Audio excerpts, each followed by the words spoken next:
ಪ್ರಧಾನಮಂತ್ರಿಗಳು ರೈತರ ಅನುಕೂಲ ಆಗಬೇಕು ಅಂತ ಹೇಳಿ ಪ್ರಧಾನಮಂತ್ರಿ ಕಿಸಾನ್ ಸಮ್ಮಾನ್ ಯೋಜನೆ 6,000 ರೂಪಾಯಿನ ಕೊಡ್ತಾ ಇದ್ರೆ ಸನ್ಮಾನ ಯಡಿಯೂರಪ್ಪರು 4,000 ರೂಪಾಯಿ ಕೊಡ್ತಾ ಇದ್ರು.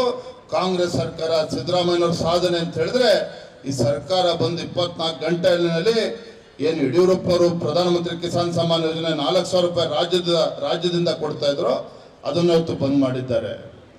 ಇವತ್ತು ಕಾಂಗ್ರೆಸ್ ಸರ್ಕಾರ ಸನ್ಮಾನ ಯಡಿಯೂರಪ್ಪರು ಬಿಜೆಪಿ ಸರ್ಕಾರ ಇದ್ದಾಗ ಈ ರಾಜ್ಯದಲ್ಲಿರ್ತಕ್ಕಂಥ ರೈತರು ಬಡವರು ಇವತ್ತು ಅವರಿಗೆ ಹಾಲು ಇವತ್ತು ದಿನನಿತ್ಯ ಸಂಜೆ ಡೈರಿಗೆ ಹೋಗಿ ಹಾಲನ್ನು ಹಾಕ್ತಾರೆ. ಆ ಬಡವರಿಗೆ ರೈತರಿಗೆ ತಾಯಿಗೆ ಪ್ರೋತ್ಸಾಹ ಧನವನ್ನು ಕೊಡಬೇಕು ಅಂತ ಹೇಳಿ 3 ರೂಪಾಯಿ ಬೆಂಬಲ ಬೆಲೆಯನ್ನ ಪ್ರೋತ್ಸಾಹ ಧನವನ್ನು ಘೋಷಣೆ ಮಾಡಿದ್ರು. ಆಮೇಲೆ 5 ರೂಪಾಯಿ ಆಯ್ತು. ತಮಗೆ ಗೊತ್ತಿದೆ ಕಾಂಗ್ರೆಸ್ ಸರ್ಕಾರ ಸಿದ್ದರಾಮಯ್ಯನವರು ಬಂದ ಮೇಲೆ ರಾಜ್ಯದಲ್ಲಿ 680 ಕೋಟಿ ರೂಪಾಯಿ 680 ಕೋಟಿ ರೂಪಾಯಿ ಇವತ್ತೇನು ಪ್ರೋತ್ಸಾಹನ ಕೊಡಬೇಕಾಗಿತ್ತು 1 ರೂಪಾಯಿ ಕೂಡ ಬಿಡುಗಡೆ ಮಾಡಿಲ್ಲ. ಇದು ಕಾಂಗ್ರೆಸ್ ಸರ್ಕಾರದ ಆಡಳಿತ ವೈಖರಿ. ಇವತ್ತು ನಮ್ಮ ಮುಖಂಡರು ಮಾತನಾಡಿದ್ರು ಈ ಸರ್ಕಾರ ಬಂದ ಮೇಲೆ ಒಂದು ಕೈಯಿಂದ ಕಿತ್ಕೊಳ್ತಕ್ಕಂಥ ಕೆಲಸ ಮಾಡ್ತಾ ಇದ್ದಾರೆ, ಮತ್ತೊಂದು ಕೈಯಲ್ಲಿ ಕೊಡ್ತಕ್ಕಂಥ ಕೆಲಸವನ್ನ ಮಾಡ್ತಾ ಇದ್ದಾರೆ. ಆದ್ರೆ ಕಿತ್ಕೊಳ್ಳೋದೇ ಹೆಚ್ಚು, ಕೊಡ್ತಾ ಇರ್ತಕ್ಕಂಥದ್ದು ಕಡಿಮೆ. ನಿಮಗೆ ಗೊತ್ತಿರಲಿ, ಈ ಸರ್ಕಾರ ಬಂದು 48 ಗಂಟೆಗಳಲ್ಲಿ ವಿದ್ಯುತ್ ದರವನ್ನ ಜಾಸ್ತಿ ಮಾಡಿದ್ರು. 4 ರೂಪಾಯಿ 10 ಪೈಸೆ ಇದ್ದಂತ ಪರ್ ಯೂನಿಟ್ ಇದ್ದಂತ ವಿದ್ಯುತ್ ದರ ಅದನ್ನ 8 ರೂಪಾಯಿ 20 ಪೈಸೆ ಮಾಡಿದ್ರು. ನಿಮ್ಗೆ ಗೊತ್ತಿರಲಿ, ಒಂದ್ ಕಡೆ ಉಚಿತ ವಿದ್ಯುತ್ ಅಂತ ಹೇಳ್ತಾರೆ, ನೀವು ಬಡವರನ್ನ ಕೇಳ್ರಿ. ಇವತ್ತು ದಿನಸಿ ಅಂಗಡಿ ಪಂಚರ್ ಶಾಪ್ ಹಿಡ್ಕೊಂಡಂತರು ಇದು ತಗೊಳ್ಳೋಣ. ಇದು ಇನ್ವರ್ಟರ್ ಎಸಿ. ನೀವು ಗ್ಯಾಮ್ಲರ್ ಅಲ್ವಾ?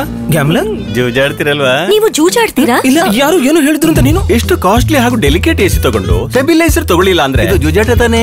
ಒಂದೇ ಫ್ಲಕ್ಚುಯೇಷನ್ ಗೆ ನಿಮ್ಮ ಇನ್ವರ್ಟರ್ ಎಸಿಯ ಪಾರ್ಟ್ಸ್ ಡ್ಯಾಮೇಜ್ ಆಗಬಹುದು. ಅದನ್ನು ವಿ-ಗಾರ್ಡ್ ಉಪಯೋಗಿಸಿ ಸುರಕ್ಷಿತವಾಗಿರಿಸಿ. V Guard, India's number 1 stabiliser.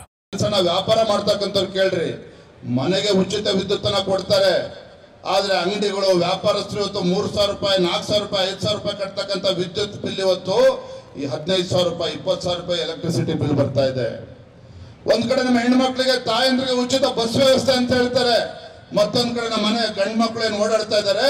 ಇವತ್ತು 30% 40% ಬಸ್ಸಿನ ಟಿಕೆಟಿನ ದರ ಇವತ್ತು ಜಾಸ್ತಿ ಆಗಿರ್ತಕ್ಕಂಥದ್ದು. ಮತ್ತೊಂದು ಕಡೆ ಅಬಕಾರಿ ಸುಂಕ ಜಾಸ್ತಿ ಮಾಡಿರ್ತಕ್ಕಂಥದ್ದು, 100% ಅಬಕಾರಿ ಶುಲ್ಕವನ್ನು ಜಾಸ್ತಿ ಮಾಡಿರ್ತಕ್ಕಂಥದ್ದು. ಇವತ್ತು ಸಬ್ ರಿಜಿಸ್ಟರ್ ಆಫೀಸ್ಗೆ ಹೋದ್ರೆ ಅಲ್ಲೂ ಕೂಡ 30% ಇವತ್ತು ಸ್ಟಾಂಪ್ ಡ್ಯೂಟಿ ಜಾಸ್ತಿ ಮಾಡಿರ್ತಕ್ಕಂಥದ್ದು. ಒಂದೇ ಮಾತಲ್ಲಿ ಹೇಳ್ಬೇಕು ಅಂತ ಹೇಳಿದ್ರೆ ಈ ಸರ್ಕಾರ ಬಂದ 9 ತಿಂಗಳಲ್ಲಿ ಎಲ್ಲ ದರವನ್ನ ರೇಟನ್ನ ಜಾಸ್ತಿ ಮಾಡ್ಕೊಂಡು ಬರ್ತಾ ಇದ್ದಾರೆ.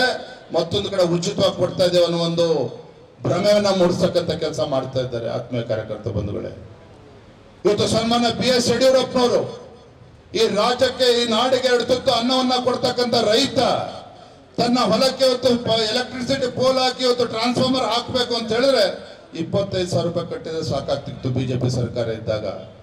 ಇವತ್ತು 2.5-3 ಲಕ್ಷ ರೂಪಾಯಿನ ಕಟ್ಟಬೇಕು ರೈತರುಗಳು. 2,000 ರೂಪಾಯಿ ಬಗ್ಗೆ ಸಿದ್ದರಾಮಯ್ಯನವರು ಮಾತಾಡ್ತಾ ಇದ್ದಾರೆ. ಇವತ್ತು ರೈತರು ಇವತ್ತು 3 ಲಕ್ಷ ರೂಪಾಯಿ ಕಟ್ಟಬೇಕಾಗಿತ್ತು ತನ್ನ ಹೊಲಕ್ಕೆ ಇವತ್ತು ಟ್ರಾನ್ಸ್ಫಾರ್ಮರ್ ಹಾಕೋಬೇಕು ಅಂತ ಹೇಳಿದ್ರೆ. ಈ ರೀತಿ ಒಂದು ದರೋಡೆ ಮಾಡ್ತಕ್ಕಂಥ ಕೆಲಸ ರಾಜ್ಯ ಸರ್ಕಾರ ಮಾಡ್ತಾ ಇರ್ತಕ್ಕಂಥದ್ದು. ಆತ್ಮೀಯ ಕಾರ್ಯಕರ್ತ ಬಂಧುಗಳೇ, ಈ ಸರ್ಕಾರ ಬಂದು 9 ತಿಂಗಳಲ್ಲಿ ರಾಜ್ಯದಲ್ಲಿ ಒಂದೇ ಒಂದು ರೂಪಾಯಿ ಯಾವುದೇ ಒಂದು ಅಭಿವೃದ್ಧಿ ಕೆಲಸ ಕಾರ್ಯಗಳು ಆಗ್ತಾ ಇಲ್ಲ.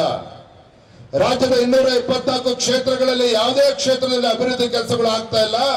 ಶಾಸಕರು ನಿಮ್ಮ ಕ್ಷೇತ್ರದ ಶಾಸಕರ ಬಗ್ಗೆ ನಾನು ಕೇಳ್ತೇನೆ.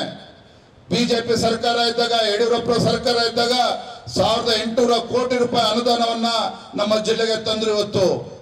ಆದ್ರೆ ಇವತ್ತು ಕಾಂಗ್ರೆಸ್ ಶಾಸಕ ಏನಿದ್ದಾರೆ ಕ್ಷೇತ್ರದಿಂದ ಇವತ್ತು ಅನುದಾನ ತರೋದಕ್ಕೆ ಸಾಧ್ಯ ಆಗಿದೆ. ನೀರಾವರಿ ಯೋಜನೆ ಬಿಜೆಪಿ ಸರ್ಕಾರದಲ್ಲಿ ಏನಿತ್ತು ಅದನ್ನ ಮುಂದುವರಿಸೋದಕ್ಕೆ ಸಾಧ್ಯ ಆಗಿದೆ. ಯಾವ ಬೊಮ್ಮಾಯಿ ಅವರು ಬಿಜೆಪಿ ಸರ್ಕಾರ ಇದ್ದಾಗ ರಾಜ್ಯದಲ್ಲಿರ್ತಕ್ಕಂಥ ನೀರಾವರಿ ಯೋಜನೆಗಳು ಮುಂದೆ ವರ್ಕೊಂಡು ಹೋಗ್ಬೇಕು ಅಂತೇಳಿ 18,500 ಕೋಟಿಯನ್ನ ಬಿಡುಗಡೆ ಮಾಡಿದ್ರು. ಅದಕ್ಕೂ ಕೂಡ ಕಲ್ಲಾಗ್ತಕ್ಕಂಥ ಕೆಲಸ ಕಾಂಗ್ರೆಸ್ ಸರ್ಕಾರ ಮಾಡಿದೆ, ಸಿದ್ದರಾಮಯ್ಯ ಸರ್ಕಾರ ಮಾಡಿದೆ. ಇವರು ರೈತರ ಪರವಾಗಿ ಮೊಸಳೆ ಕಣ್ಣೀರು ಹಾಕೊಂಡು, ರೈತರ ಪರವಾಗಿ ಮೊಸಳೆ ಕಣ್ಣೀರು ಹಾಕೊಂಡು, ಬಡವರ ಪರವಾಗಿ ಮೊಸಳೆ ಕಣ್ಣೀರು ಹಾಕೊಂಡು ಇವತ್ತು ಬರದ ಸಂದರ್ಭದಲ್ಲಿ ಈ ನಾಡಿನಲ್ಲಿರ್ತಕ್ಕಂಥ ರೈತರಿಗೆ ಬರದ ಸಂದರ್ಭದಲ್ಲಿ ಪರಿಹಾರವನ್ನು ಕೊಡೋದಕ್ಕಾಗದೇನೆ ಕೇಂದ್ರ ಸರ್ಕಾರವನ್ನು ದೂರ್ತಕ್ಕಂಥ ಕೆಲಸ ಮಾಡ್ತಾ ಇದ್ದಾರೆ. ಬಂಧುಗಳೇ, ನಿಮಗೆ ಗೊತ್ತಿರಲಿ, ಇಂಥ ಕೆಟ್ಟ ಸರ್ಕಾರ ಇದೇ ರೀತಿ ನಡೀತಾ ಇದ್ರೆ ರಾಜ್ಯದಲ್ಲಿ ಮುಂದಿನ 2-3 ತಿಂಗಳಲ್ಲಿ ರಾಜ್ಯದ ಸರ್ಕಾರಿ ನೌಕರಿಗೆ ಸಂಬಳನೂ ಕೊಡೋದಕ್ಕೆ ಸಾಧ್ಯ ಆಗೋದಿಲ್ಲ, ಅದಕ್ಕೂ ಕೂಡ ಸಾಲ ತರ್ತಕ್ಕಂಥ ಪರಿಸ್ಥಿತಿ ನಿರ್ಮಾಣ ಆಗ್ತಾ ಇದೆ. ರಾಜ್ಯದಲ್ಲಿ ಇವರು ಸರ್ಕಾರ ಬಂದ ಮೇಲೆ 1 ಲಕ್ಷ ಕೋಟಿಗೂ ಹೆಚ್ಚು ಸಾಲವನ್ನ ಮಾಡ್ತಕ್ಕಂಥ ನಿಟ್ಟಿನಲ್ಲಿ ಇವತ್ತು ಸಾಗ್ತಾ ಇದೆ ಸರ್ಕಾರ. ಹಾಗಾಗಿ